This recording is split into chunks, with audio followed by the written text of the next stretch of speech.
Hey guys and gals, and welcome to a guide to hardcore. We'll be going over tips, tricks, and general practices to help you along this grueling journey. As a disclaimer, most of the things covered in this guide will be things that most players already know about, typically keeping them in the back of our minds as general knowledge. But given the nature of the hardcore challenge, I'd advise that you try to keep these things in the front of your mind while pursuing the journey ahead, and to let this guide serve both as a reminder of these things, and hopefully provide some general tips and tricks to help you along the way. While I will have a lot of data pulled straight from the game files, I'll also be throwing in my opinions here and there. As you should always do in normal life, take everything I say with a grain of salt. I'll have timestamps in the description below if you'd like to skip around, and a link to the written guide as well.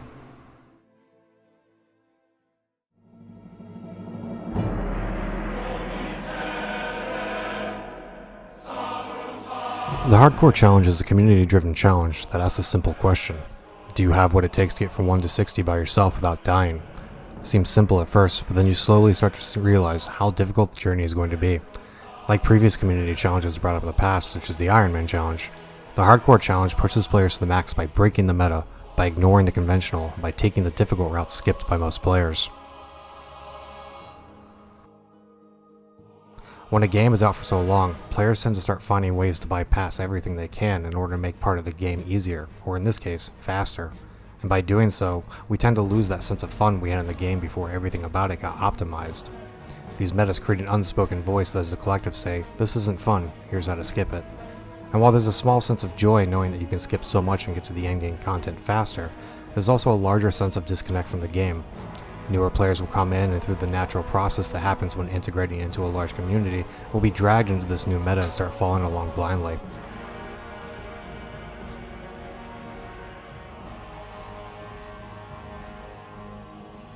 The current leveling meta present in Classic essentially takes away over half of the content available to players, while subconsciously stating that it's long and boring.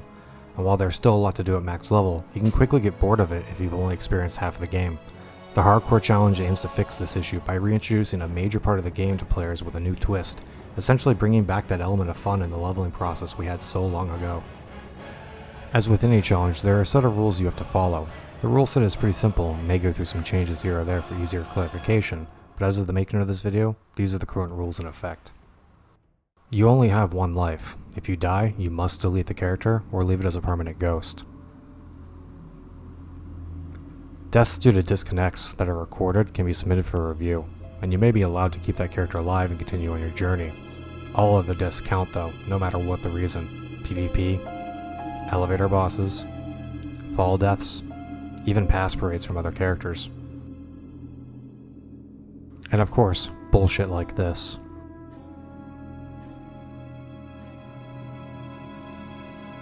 All professions and all talents are allowed. You can use all gear that you can self-craft or obtain yourself, no matter what the rarity. You're not allowed to use the auction house, and you're not allowed to use the mail system. No trading of any kind with any other characters. This includes trading if you're in a dungeon group. No passing around mage food and water, or warlock health zones. No grouping out in the open world, unless you're en route to your hardcore dungeon. This means you're on your own, even for those annoying elite quests.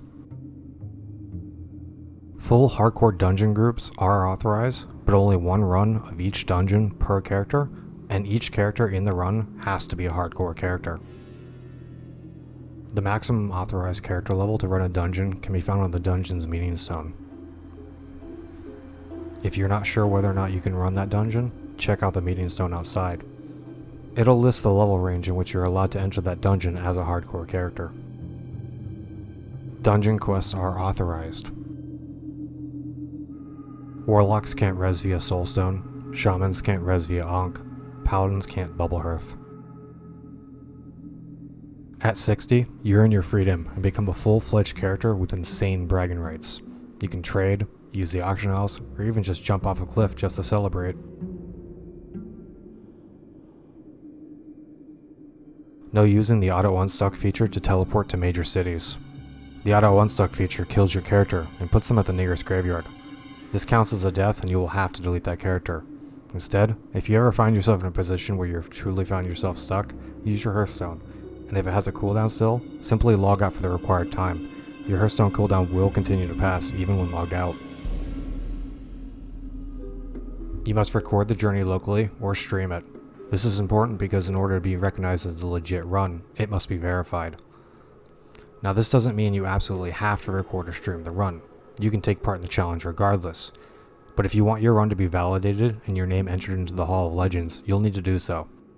Those who have completed the challenge have started a trend where they ask a game master to verify that they had no deaths. And while this is helpful to determine that you didn't die, they can't answer questions about whether you used the auction, mail system, or how many times you entered Scarlet Monastery. This is why you're asked to record or stream, so someone can watch it and verify you followed all the rules.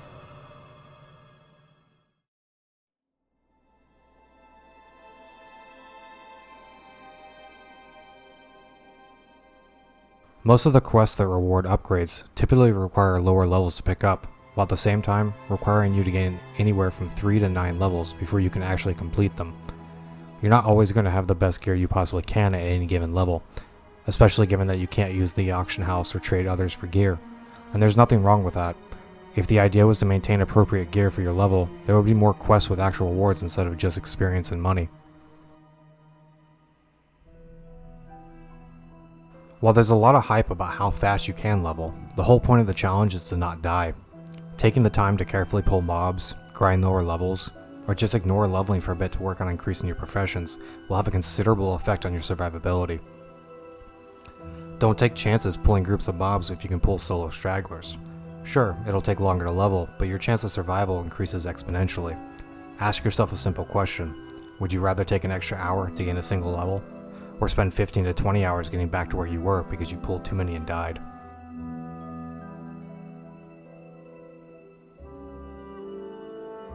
Always be aware of what's around you.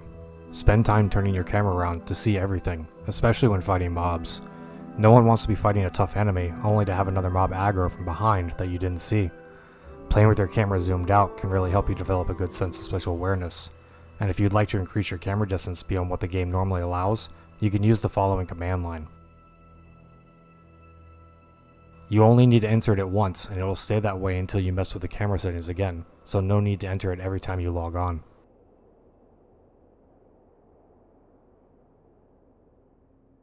I know there's a large movement for using the ActionCam, as popularized by Kargoz.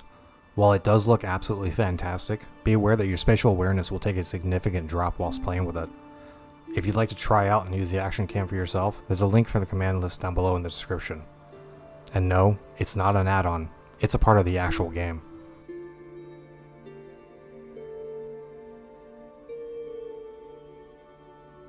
Just like you, mobs have different abilities, and it's a good idea to understand what your enemies are capable of. Many enemies can fear, slow, disarm, stun, snare, or root you, which is the #1 killer of melee characters. Others can inflict deadly poisons or diseases, heal themselves, or silence you. And a few even have an execute ability, which will kill you if you drop to 20% health. Understanding what your enemies can do will have a big impact on how you proceed.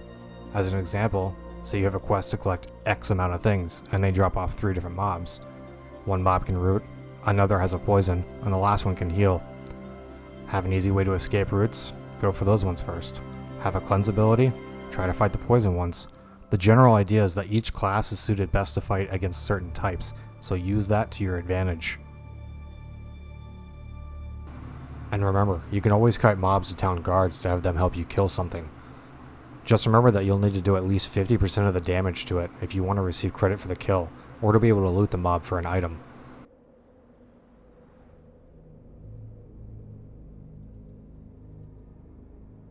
Every now and then, you'll get a quest that requires you to go into a cave or into a building to kill or collect something. If it's a kill quest, try to stay close to the entrance and kill what mobs you can. Then simply wait for respawns and keep killing. This ensures that you have an easy escape out of the cave or building if things go wrong. And if the quest requires you to go further in, maybe wait a bit and gain a few more levels before attempting it. There's nothing wrong with coming back when mobs are green to you in order to complete the quest. Which brings up our next point.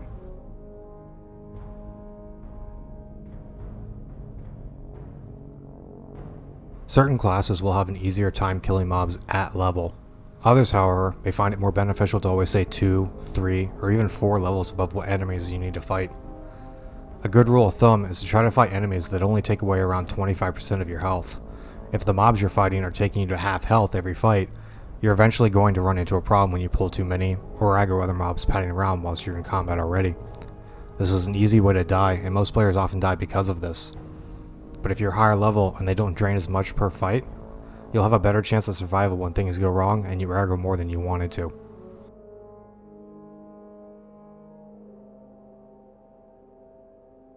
No matter how careful you are, something will happen eventually. You will find yourself in an unfavorable situation. Always have an escape plan in order to live to fight another day. If you need to wait a few minutes for a big life-saving cooldown, or a potion to become available, then just sit and wait. If you need to run away, a good trick to try and master is jumping and turning your body so that way you're facing sideways while moving forward. You can use a mix of your forward and strafing keys to keep you moving in a straight line whilst keeping your body sideways, thus preventing getting dazed as much as possible. And remember to swivel your camera in order to keep an eye on everything around you while running away. No point of running if you're just going to end up bumping into more mobs. Gone are the days of starting a fresh character with 100 gold and full 14 slot bags. No longer can you just buy everything you need to power level your profession. Since you can't rely on the auction house to get gear or items, every mob drop, every chest, and every node is useful again. Every item you find now has a purpose. Every vendor you stop by can hold a special item, and white vendor gear is super useful in the lower levels again. Base recipes for your profession trainers aren't ignored anymore. And since you can't sell items to other players for extra income, your only real way of making money is through vendoring the extra items found on your adventure. Money will be a major part of the journey, not only for training new class skills and buying recipes for your profession, but vendor greens as well can be quite expensive for most of the middle levels. And of course, your mount at 40 will be your biggest financial hurdle. It's not uncommon to not be able to afford your mount until almost 50. In addition, the profession you took could end up being a major money sink. Blacksmithing, for example, requires vendor items that don't seem too expensive, but when you need to buy 20 to 40 of them at a time to train 10 skill points, start to add up real quick. You'll have to farm up any and all mats needed for your profession, but most of the time, you'll end up picking up the items you need while running around the world anyways. You may even start to gather materials that you'll need later on, so pay attention to what you have and have a sense of what you may want to keep for future uses. When you no longer have easy access to most of the items you need or want, you start to appreciate the smaller things. You start to view the game in a different light, and maybe, just maybe, you can start to see the paths the game developers laid down and the way they intended the game to be played. Always be aware that certain areas of the game will bring you very close to your opposing faction and their guards or other NPCs. Higher level guards have a much bigger aggro radius if you're lower level than them, almost twice the size of normal mobs. If you simply ignore them and run away, you won't get a flag. Passive effects on you also won't flag you, such as the Druid's Thorns, Paladin's Ret Aura, or a Mage's Ice Armor. However, if you auto-attack or use a targeted ability that causes a debuff or damage, such as Entangling Roots, Slow, or any fear effect, you will be flagged. While the majority of the hardcore community plays on a PvE server, running around while flagged opens up the possibility to get ganked by a passing higher level player, ending your run prematurely.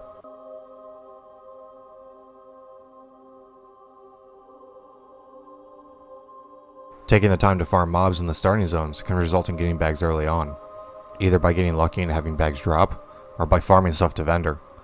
6-slot bags only cost 5 silver, and can be bought from the general goods vendors in the towns immediately outside of your starting area. Imagine how much smoother your 6 to 10 questing would be if you had 4 6-slot bags. You could complete more quests, or just sit and grind mobs for longer without having to go back to sell every 10 minutes. For those of you who are really determined, 8 slots can also be purchased from the same vendors for 25 silver each. Knowing where to get your next bag upgrades should always be something in the back of your mind. Take the time to learn where the bigger bags are and how to obtain them. Our resident doctor of Classic WoW made a video covering this entire subject. He goes over every bag and how to obtain them, and it's definitely worth a watch. Knowing where you can buy potions, scrolls, and various gear will help immensely on your journey. Non-alchemists will want to try and grab any potion available, and scrolls are useful to everyone, regardless of class or profession. Many vendors sell green weapons and profession recipes that will make your journey easier, if you know where to look. A good suggestion would be to get on Wowhead and look up who sells these items. Then write them down on a piece of paper next to you, or in an open Word document on your computer, in case you don't want to memorize where everything is.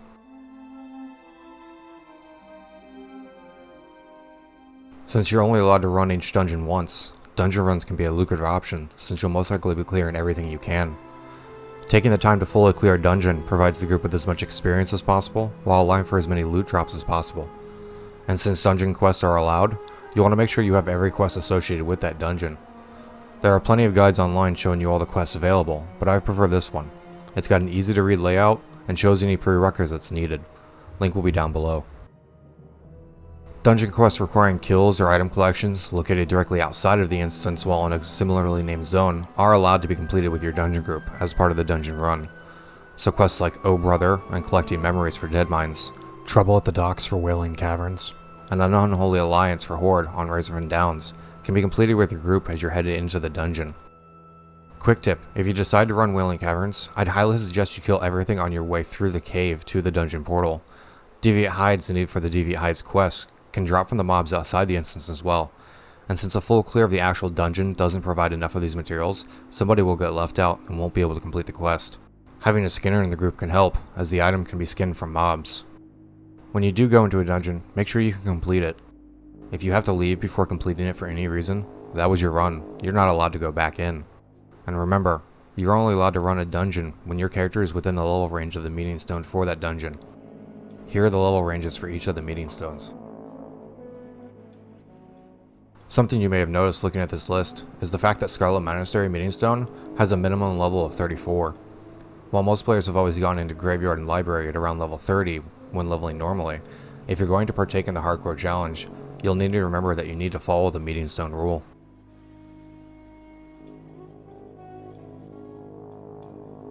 Having a good sense of where you'll get your next weapon or gear upgrade can help you stay on course. If you're not sure where to look, check out some outside sources. Wowhead provides the full database of all items in the game, and you can filter your searches how you want. The classic WoW.law gear planner can show you what the absolute best items for each slot are, depending on your race, class, spec, and level. Be warned, however, the system uses stat weights as a way to rank gear, and shows all possible gear your character can equip at the level entered. It doesn't take into account the fact that you're playing hardcore and aren't able to attain a lot of the items listed. It's still a great resource, however, and can be used to find new upgrades or even compare two items you have to see which is better. Here are two other outside sources that could be useful to you. The leveling guide provided by ClassicWow.live is a great tool and resource to help you efficiently level up. Again, as with the gear planner, it's not optimized for hardcore runs, but it can still be a great asset. Just be sure to avoid the death skips. And WoW Professions is a great site for how to quickly power level your professions up to 300 in the most efficient way possible. While it's not really something you can easily do on a hardcore run, you can use the info provided to help you catch up your professions if you started them later on in the run or switched halfway through. And of course, you can always check out the current rules, see who's in the Hall of Legends, and submit your run for verification at classichc.net. Feel free to join the Classic Hardcore Discord, where you'll find plenty of like-minded people, class discussions, streaming and recording help, as well as assets for your recording. It's one hell of a great community. All the links mentioned here will be down below in the description. A lot of people will ask what's the easiest class to play for hardcore? What's the hardest? And a lot of people will say Hunter or Warlock is the easiest because of the pets, or that Warrior or Rogue is the hardest because of the lack of self-healing.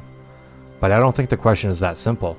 Sure, some classes will have an easier time getting through the early levels, but once you pass the 30 mark, I don't feel that any class has the advantage over any other. Each class is almost the full use of their kit by level 30. Another thing to keep in mind is that as of the recording of this video, there are only 10 characters in the Hall of Legends. 3 of the 10 are Rogue and 1 Warrior. And I'm sure that there are plenty of others who have completed the run but haven't been verified yet.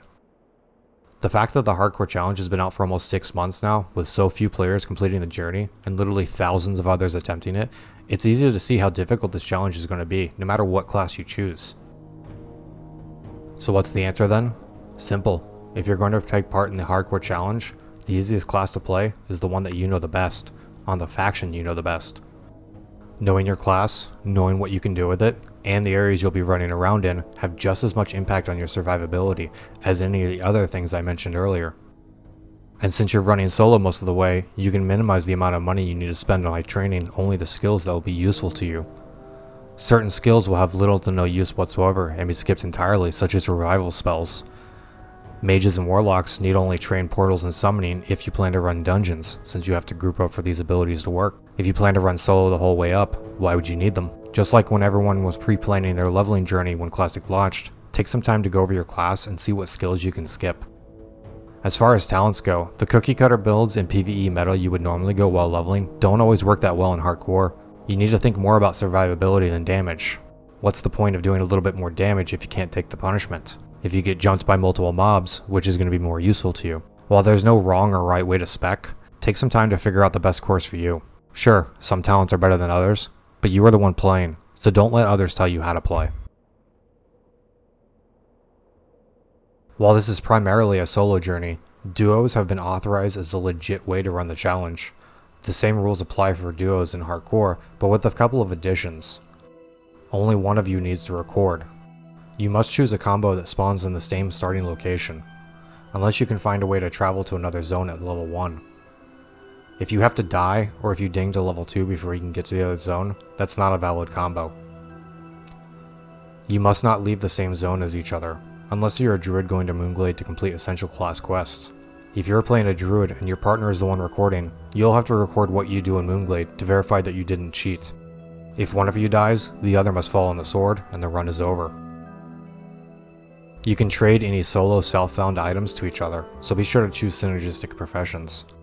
A lot of options in crafted gear opens up when running duos, the biggest being enchanting, which becomes viable when paired with a blacksmith. Being able to finally push into the higher skills of enchanting can provide a major boon to both players with various enchants, such as +3 stats, minor movement speed, weapon enchants, and many others. 2 additional wands become available for mage, priest, and warlock, as well as minor wizard and mana oils. I would suggest one of you take mining and blacksmithing, while the other takes skinning and enchanting. This way you can funnel leathers to your blacksmith for crafting weapons, and your blacksmith can create extra gear for disenchanting. Alchemy is already useful, but can now benefit the gear crafting professions when running as a duo. A good amount of items crafted by tailors, leatherworkers, and blacksmiths require potions and elixirs that you normally wouldn't be able to obtain on your own, opening up the gear options as you progress through your journey together. Engineering also has a great place in duos for the same reasons why you would take it solo, with the assortment of toys and useful options available. While there's a whole duo meta created by Kargoz that shows the potential for how well certain classes can help each other level faster, the whole point of the hardcore challenge is to break away from the leveling metas that have evolved since Classic launch, while providing a sense of accomplishment, pride in yourself, and proving that the game can still be fun when taking your time going through the leveling journey. It's honestly best to just run what class you want to play. This goes just as much for solo as it does duos. That being said, if you would like to try and optimize your class choices, links to Kargoz's duo guide video and the slide presentation if you'd rather just read over it will be down in the description. If you're like me, you'd rather record your game locally and then upload it later. I personally don't feel comfortable streaming. I get up from my desk a lot to walk around and to do other things. But if streaming is more your thing, then go for it. This community has your back, and links to streams are popping up all the time in the Discord, as well as clips and videos showing different highlights and deaths. If you're new to streaming, there are plenty of people who are willing to help out, and even more guides online on how to set it all up. Melderon made an awesome video going over all the basics of creating your own videos, whether for WoW or otherwise. And some of the things you learn in there can help you whether you decide to stream or just record your run. If you'd rather record but are worried about taking up space on your hard drive, YouTube allows you to stream a private video and then saves the footage as a VOD, effectively saving your video online without the need to take up space. As I stated in the beginning, a lot of this information is general knowledge, but I hope that you at least learn one thing from all of this. I've always enjoyed these kind of self-restriction rules when playing various games, and the hardcore challenge really brought me back into Classic and into a great community. A huge shout out and thank you to Kargoz and the rest of the hardcore mods who took the time to set everything up for this challenge. And of course, to DefCamp and Melderon, who helped me break out of my shell and actually make this video instead of just doing research and writing in the background for others like I normally do. And of course, as always, I hope you guys have blessed runs.